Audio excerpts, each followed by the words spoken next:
प्रश्न number 1, SI में बल का मात्रक क्या है? आपके ऑप्शन है ए जूल, बी न्यूटन, सी वाट या डी घन सेंटीमीटर। आपका सही जवाब है बी न्यूटन। प्रश्न नंबर 2, वायु क्या है? आपके ऑप्शन है ए तत्व, बी मिश्रण, सी यौगिक या डी इनमें से कोई नहीं। आपका सही जवाब है बी मिश्रण।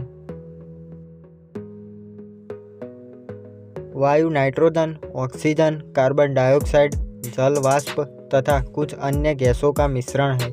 इसमें कुछ धूल कण भी हो सकते हैं। ऑक्सीजन ज्वलन में सहायक तथा श्वसन के लिए आवश्यक है। वायु की वह परत जो पृथ्वी को घेरे हुए है इसे वायुमंडल कहते हैं। प्रश्न नंबर 3, यांत्रिक ऊर्जा को विद्युत ऊर्जा में किसके द्वारा बदला जाता है? आपके ऑप्शन है ए ट्रांसफॉर्मर, बी आर्मीचर, सी गैल्वेनोमीटर या डी डायनामो। आपका सही जवाब है डी डायनामो।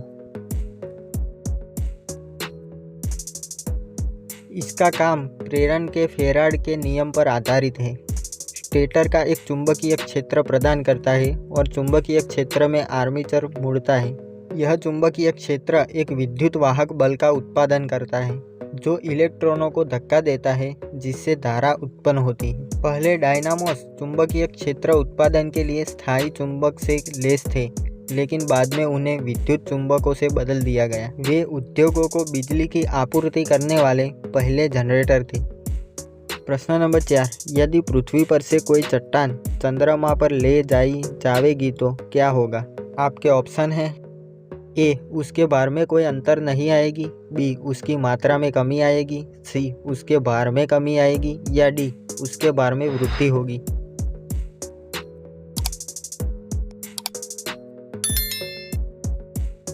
आपका सही जवाब है सी उसके भार में कमी आएगी।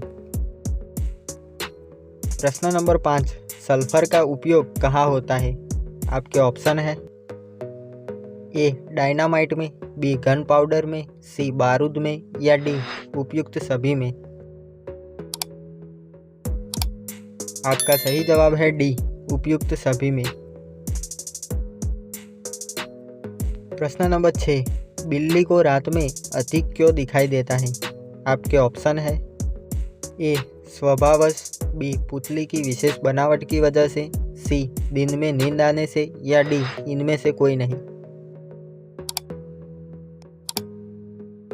आपका सही जवाब है बी पुतली की विशेष बनावट की वजह से। बिल्लियों और कुत्तों के आँखों के रेटिना और पुतली के पीछे टैपिटम ल्यूसिडम उत्तक से बनी प्रकाश परावर्तक झिल्ली की परत होती है। ये परत उनकी आँखों से फोटो रिसेप्टर कोशिकाओं द्वारा अवशोषित प्रकाश की मात्रा को परावर्तन के माध्यम से बढ़ाने का काम करती है, जिसके कारण कुत्ते और बिल्लियाँ रात में भी देख सकते हैं। प्रश्न नंबर 7, ऊष्मा की सबसे अच्छी चालक कौन सी धातु है? आपके ऑप्शन है ए सोना, बी एल्यूमिनियम, सी चांदी या डी पीतल। आपका सही जवाब है सी चांदी। परमाणु संख्या 47 है। यह एक नरम, सफ़ेद और चमकदार धातु है।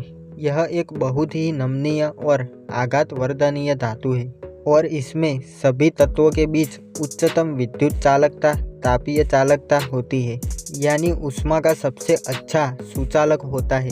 यह विद्युत केबलों और तारों के लिए सबसे अधिक व्यापक रूप से उपयोग किया जाता है। प्रश्न नंबर 8, गर्मी में मकान को सफ़ेद रंग से पुतवाना क्यों पसंद करते हैं?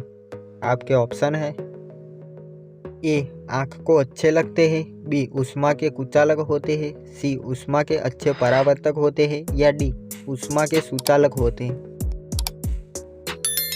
आपका सही जवाब है सी ऊष्मा के अच्छे परावर्तक होते हैं।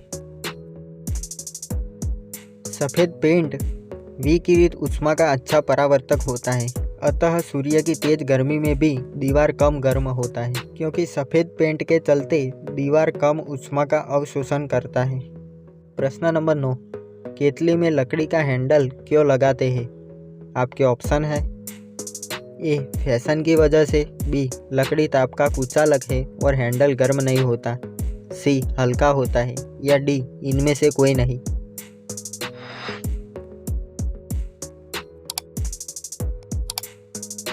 आपका सही जवाब है बी लकड़ी ताप का कुचालक है और हैंडल गर्म नहीं होता। प्रश्न नंबर 10, एक ही ताप एवं दाब पर समान आयतन वाली गैसों में अणुओं की संख्या समान होती है।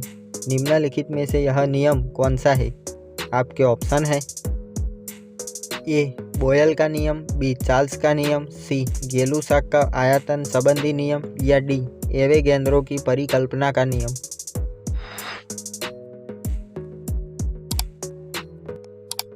आपका सही जवाब है डी एवोगैड्रो की परिकल्पना का नियम। एक ही ताप और दाब पर सभी गैसों के समान आयतन में अणुओं की संख्या समान होती है। प्रारंभ में इस संबंध को एवोगाड्रो की परिकल्पना कहा गया था, लेकिन बाद में जब प्रयोगों द्वारा इसका परीक्षण किया गया तो इसे एवोगाड्रो का सिद्धांत कहा जाने लगा और अब से इसे एवोगाड्रो का नियम कहते हैं। तो दोस्तों, अगर आपको हमारे वीडियो के द्वारा कुछ नया सीखने को मिला हो तो वीडियो को लाइक और चैनल को सब्सक्राइब जरूर करना, ताकि ऐसी और जानकारी हम आप तक सबसे पहले पहुंचा सकें।